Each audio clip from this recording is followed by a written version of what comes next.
കഴിഞ്ഞ 3-4 ദിവസമായി സാമൂഹ്യ മാധ്യമത്തിൽ നിങ്ങൾ ശ്രദ്ധിക്കുന്നുണ്ടോയെന്നറിയില്ല, നമ്മുടെ വിജയ് മല്യ സാറിനെ വെള്ള പൂശുന്നതിനുള്ള യൂട്യൂബുകളും വീഡിയോകളും ഒക്കെ ഇങ്ങനെ നിറഞ്ഞു കവിയുകയാണ്.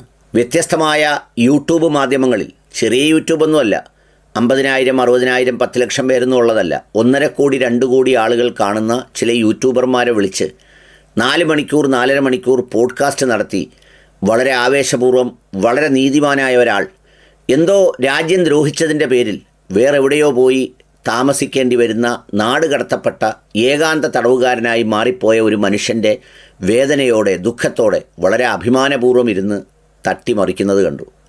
ഉള്ളവൻ വല്ലതും പറയുന്നത് കേട്ടാൽ പിന്നെ എല്ലാവരും കൂടി ഓരിയിടുന്നത് നമ്മുടെ നാട്ടിൽ സ്വാഭാവികമാണ്. അതുകൊണ്ട് തന്നെ ആ വീഡിയോ അങ്ങ് വൈറലായി കത്തിപ്പടർന്നു എന്നൊക്കെ പറഞ്ഞുള്ള സംഗതികളും കണ്ട്. യഥാർത്ഥത്തിൽ വിജയ് മല്യയുടെ ആ വെളുപ്പിക്കൽ വീഡിയോ കണ്ടാൽ എന്തോ വലിയ അപരാധം രാജ്യവും ചുറ്റുപാടുകളും നമ്മളെല്ലാവരും വിജയ് മല്യയോട് ചെയ്തതുപോലെയാണ് അദ്ദേഹം പറയുന്നത്. ഞാൻ എടുത്തതിൻ്റെ പല മടങ്ങ് കാശ് തിരിച്ചടച്ചു, പിന്നെ ഞാൻ ബാങ്കിനെ സമീപിച്ചു, പല സെറ്റിൽമെൻറ്റുകൾക്കും ചെന്നു, കോടതിയെ സമീപിച്ചു, കോടതി പലതിലും ചെന്നു എന്നൊക്കെ പറഞ്ഞാണ് അദ്ദേഹം തള്ളിമറിക്കുന്നത്.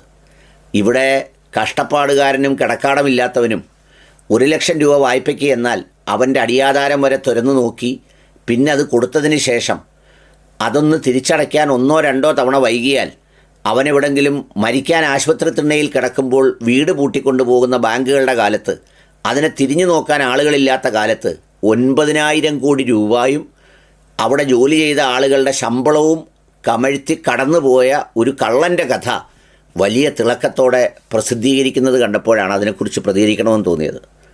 അതിൽ വിജയ് മല്യ അങ്ങോട്ട് തള്ളിമറിക്കുകയാണ്. ഞാൻ 9,000 കോടി രൂപ അങ്ങനെ ചെയ്തെടുത്തുകൊണ്ട് പോയിട്ട് അതിൻ്റെ 2 ഇരട്ടിയോളം കാശ് അടച്ചു. അതിപ്പോൾ അങ്ങനെ അടയ്ക്കുന്ന ആദ്യത്തെ ആളൊന്നുമല്ല വിജയ് മല്യ. ഈ ലോകത്ത്, ഈ നാട്ടിൽ ഹൗസിംഗ് ലോൺ എടുക്കുന്ന സർക്കാർ ഉദ്യോഗസ്ഥൻ അവൻ അടച്ചു തീരുമ്പോഴേക്കും എടുത്തതിൻ്റെ 4-5 ഇരട്ടി അടച്ചിട്ടുണ്ടാവും. ഇടയ്ക്ക് വെച്ച് നിർത്തിയാൽ 2 ഇരട്ടി അടച്ചിട്ടുണ്ടാവും. രാജ്യത്തിൻ്റെ നിയമമാണ് കാശ് പലിശയ്ക്കെടുക്കുമ്പോൾ അതിൻ്റെ നിയമങ്ങൾ ഉൾക്കൊള്ളുക എന്നുള്ളത്. യഥാർത്ഥത്തിൽ 9,000 കോടി രൂപ SBIയിൽ നിന്ന് വായ്പയെടുത്ത് ആ വായ്പയുമായി അടവ് മുടങ്ങിയപ്പോൾ SBI സുപ്രീം കോടതിയെ സമീപിച്ചപ്പോൾ സുപ്രീം കോടതി വളരെ സംശയപൂർവ്വം അതിനെ വീക്ഷിക്കണമെന്നും അതിൽ ഹാജരായ അഭിഭാഷകൻ്റെ നിർദ്ദേശത്തിൽ SBIയോട് പറയുന്നത് ഇത് ചിലപ്പോൾ ബാങ്കിനെ മാത്രമല്ല രാജ്യത്തെ തന്നെ മുക്കാനുള്ള വലിയൊരു സാമ്പത്തിക ക്രമക്കേടിൻ്റെ തുടക്കമാകാം എന്നൊക്കെ പറഞ്ഞ് സുപ്രീം കോടതിയുടെ അന്തിമ വിധി വരുന്നതിന് മുമ്പ് ഇവിടെ നിന്ന് നാട് വിട്ട് പുറത്തു പോയ ആളാണ് ഈ കള്ളൻ. രാജ്യത്തിൻ്റെ വിഭവങ്ങൾ അടിച്ചുകൊണ്ട് പോയതാണ് ഈ കള്ളൻ. പക്ഷേ അന്ന് പോകുമ്പോൾ കാശുള്ളവന് എല്ലാവരും കൂടെ നിൽക്കുമെന്നുള്ളത് കൊണ്ട് എല്ലാവരും ഒത്താശ ചെയ്തു കൊടുത്ത് അവിടെ കടന്നുപോയി അങ്ങെത്തി. ഇനി അത് മാത്രവുമല്ല, രണ്ടാമത്തെ കാര്യം, ഈ കാശുമായി ഇവിടുന്ന് മുങ്ങുമ്പോൾ ഏതാണ്ട് 3,000-ഓളം വരുന്ന തൊഴിലാളികളുടെ, കിങ്ഫിഷറിലെ ജീവനക്കാരുടെ 300 കോടിയോളം രൂപ കൊടുക്കാതെയാണ് ഈ രാജ്യത്ത് നിന്ന് ഈ കള്ളം പോകുന്നത്.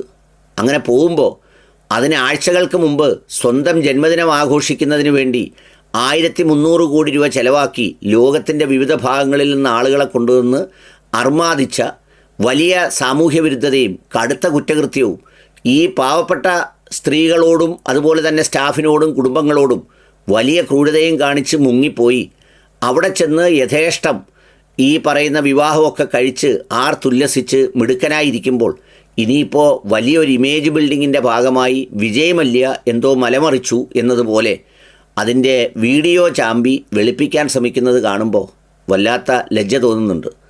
പിന്നെ മരിച്ചുപോയ കുറേ ആളുകളുടെ പേര് പറഞ്ഞ് അന്ന് പ്രണാബ് മുഖർജി ഇങ്ങനെ പറഞ്ഞു, മറ്റേ മുഖർജി ഇങ്ങനെ പറഞ്ഞു, അതൊക്കെ കാണുമായിരിക്കും. കാശുള്ളവൻ്റെ കമ്പനിയിലാണല്ലോ എല്ലാ വമ്പന്മാരും.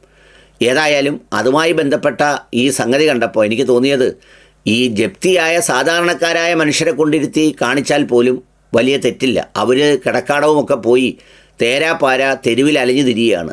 ഇത് ഒരു രാജ്യത്തെ മുഴുവൻ കബളിപ്പിച്ച് വലിയ മിടുക്കനായി കുട്ടി നിക്കറും പട്ടിയുമായി കറങ്ങുന്നതിനിടയിലാണ് ഇതൊക്കെ നടത്തുന്നത്.